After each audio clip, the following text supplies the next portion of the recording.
Dunyodagi eng katta qo'y zoti Hisori qo'ylar haqida.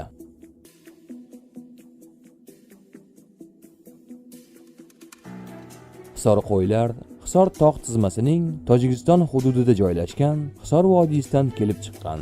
Shu sabab ushbu qo'y zotini shu nom bilan atalgan. Bu qo'y zoti dunyodagi eng yirik qo'y zoti hisoblanadi. Uni asosan go'shti uchun boqib ko'paytiriladi.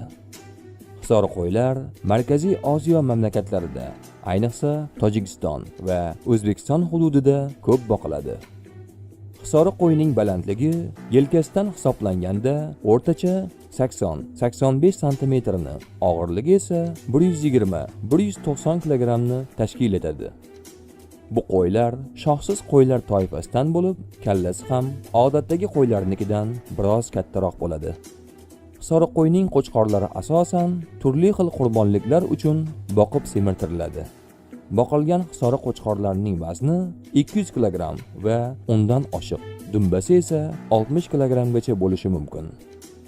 Ushbu qo'ylar jazirama issiq va ayozli qishga ham bardoshli bo'lib, aynan shu jihati sabab Markaziy Osiyoning deyarli barcha mintaqalarida uchratish mumkin.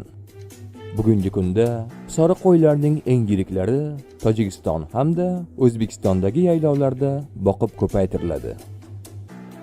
Aziz do'stlar, kanalimizga obuna bo'ling va rolikka like orqali baho bering.